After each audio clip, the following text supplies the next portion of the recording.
Hello, today I'm going to do a quick tutorial on examview, the entire package, the test generator, test manager, and the examview player. The first thing you need to do if you're going to use examview with your students is you need to create a folder on your shared drive. The reason you need to create a folder on your shared drive is because students need to have access to these tests, and they don't have access to your drive, they have to have access on the shared drive. Navigate to your shared drive. In my case it says district office, yours would say your school name. Anywhere on the shared drive you can create a new folder. I have to create one within this folder because of the permissions that are set. But find a spot on your shared drive that you'd like to create a folder. Click on new folder, type in the name of it. You might want to say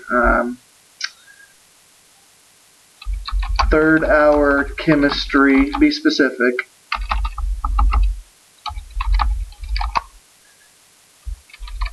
Tests. Now that you've created this folder, you need to give students permission to access this folder. In order to do that, you need to talk with your ADTs. You can send them an email, like at the high school's example would be Carrie Hamilton. Send her an email with your class list and say, I need these students to have access to third hour chemistry tests on the shared drive. Now Carrie has done this before, so she understands what to do, but they need to have read and write permissions. If they don't have read and write permissions, then the test answers can't come back to you. You won't be able to get the test results. So again, read and write permissions. Now that you have your folder created and you've emailed the list to your ADT and they've set up permissions for the students, you're able to go on and start using the program. You can close this window out. In Test Generator, you need to open it up and you need to navigate through the options and create your test. I'm going to create a new test. We're going to call this test sample test. You would name this specific to whatever subject area or class that you were creating the test for. We're going to pretend that it's an algebra test, and I've chosen a few components here. You can choose more than one to add to the list down here where you would choose test questions from. I'm just going to choose one for today. It asks, what kind of questions do I want to put on my test? Well, let's just put 4 multiple choice tests. And for the sake of today, I'm not going to add any others. This is just a small 4-question sample test. I'm going to choose next and finish the test.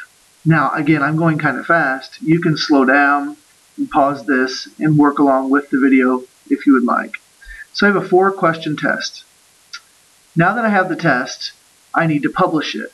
It's very important that you publish the test so that students will be able to see it. It has to be published in a special format. It's called an EOT test, an online test. So go to File, Publish To, and you need to choose the examview test player on LAN. This is the key step. Otherwise, your students will get very confused. You need to limit access to students in a particular class. Choose Next. Here it says launch the examview test manager after publishing. I uncheck this. I don't think you should go to the test manager and publish an online test until your class is ready for the test, until it is the day of the test. You might find it works differently, but in a lot of the tests that I've ran, this isn't the case. So we need to save the test. You need to give it a name.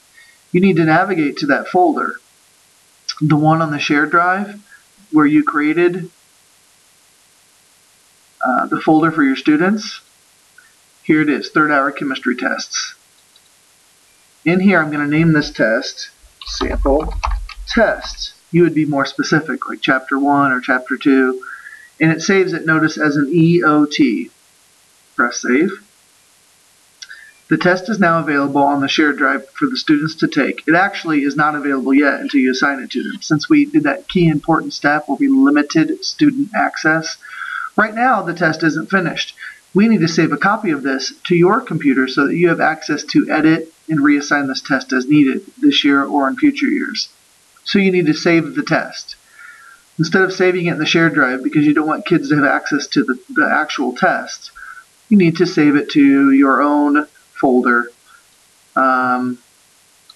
In this case, I'm going to save it to, here's my folder right here. Actually, I'm actually going to save it to the desktop because I don't have the same shared drive as all of you. I'm going to call this sample test. And notice it saves as a TST. You don't want students to have access to that. That's just for you. Save it. So now you have a copy of the test on your computer. You have a copy of the test on the shared folder that you're going to use with students. And now you need to give the students access to that test. I can close out of this window now. In the examview test manager, you can open it up. And it's going to ask for you to select a class. Now, if you already have a class, you would start open an existing class. But all of us, we need to start a new class. You don't have a class in there. You can name this First Hour Chemistry, even though we're using algebra tests as our template. In here, I don't have any students. You can click on each tab and you can put in the students' names, or you can actually, and we can lead you through this later, you can use Skyward and copy the names and the codes of students. Right here I just selected the names and codes of students. I'm going to copy these. And you could bring them in here to this test. That's something for Melanie or I. We can help you with this at a later time. But for the sake of today's tutorial, we are going to go in and pretend we already have a test, or a class inserted. Open the test manager. It'll ask for you to select a class. Since we've already generated a class, I'm going to open an existing class. Normally, it would pop up with, if you use this quite often, it would pop up with the class ready to go. Let's see here. Normally, it would pop up with your class. It would say sample class or untitled or whatever other class names you have there. I'm going to use the sample class. This is what the test manager looks like. It has test results in here, student IDs, and names. You might want to change these student IDs to a more unique number or letters so that students can't take tests for other students. It's real simple. Have a student come up, have them click on the ID, and change it. You can change it to any number you would like. And that way it's more unique. For the sake of today's test, we're going to use Jeff Wallace, and he's 1018, as the student example. You need to add or assign the test to your class. So in an empty space, and again these are tests that have already been taken, I'm going to double click. It's going to ask what you want the assignment to be. I'm going to call this a sample test. You could put an ID, but it's optional. You can change the test category. You need to make sure in step 2 you choose online test delivered over a local area network. Select next. It's going to ask, where is this test that you're wanting to assign your students? Well, by default it starts in the C drive. We don't want to look in the C drive at examview tests. We want to navigate to that shared drive where you published the test earlier. So if I go to the shared drive and I look in that third hour chemistry tests folder, just like you named your own folder, and I select it, it gives me a list of tests that are within that folder. I see the sample test.dot. You could allow students to take the test multiple times. There's different options here. I'm going to skip those right now. Choose next. You need to give the test a password. I'm going to give our test a password of test, T-E-S-T.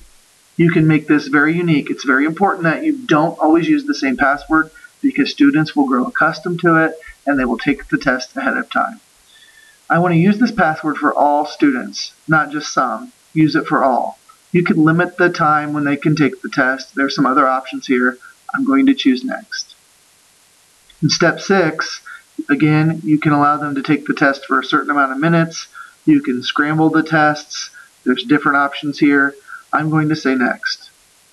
You can, again, customize your test with these different options. I'm going to choose next. And then finish the test. The test has now been assigned to the student. It's called sample test.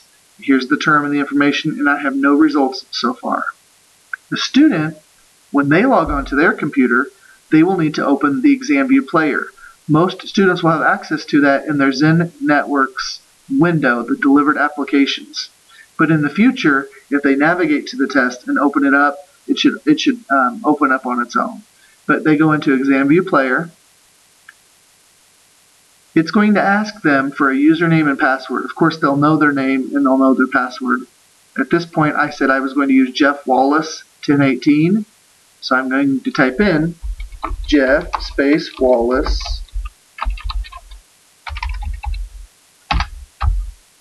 1018, choose next, and it says where are the tests that you want to take. It defaults again to the C drive. The students will have to navigate to the shared drive, to their folder that you've created for them, third hour chemistry tests, and then it will give them a list of tests that are available to them. They're going to choose sample test, that's the only one available.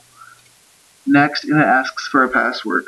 You will then say to the class, the password is test. I would recommend only saying it at the moment of the test. Don't say it days before. The students choose next, and it allows them to take the test. As they take the test, the results are being calculated.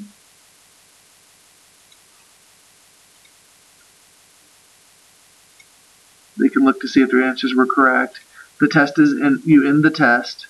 It shows how they did, and I did awesome. I missed all 4 questions. The kids can then close out of the test. As a teacher, at any time in the test manager, you can click on if you hold the mouse over these, it usually tells you what they are. But this one with the computer is the results from LAN. And it brings in the grades. This is one assignment result was retrieved. And it was from Jeff Wallace, and he had a 0%. If I click on Jeff's score, it'll tell me what he answered and what the actual answer should have been and how many points he earned. Of course, if all the students had taken the test, all of the results would populate. At any time, you can click on this Get Results from LAN Test, and it will check to see if there are any other results out there. At this point, there are no results to be retrieved. The key is, and I'm going to close this out now, the key is when you create a test, make sure you save it to your computer, the test, like I've done here. But make sure you save the EOT when you publish it to the shared drive of the students, but don't allow access to anyone. Limit or restrict the access. That is the key. Thank you very much.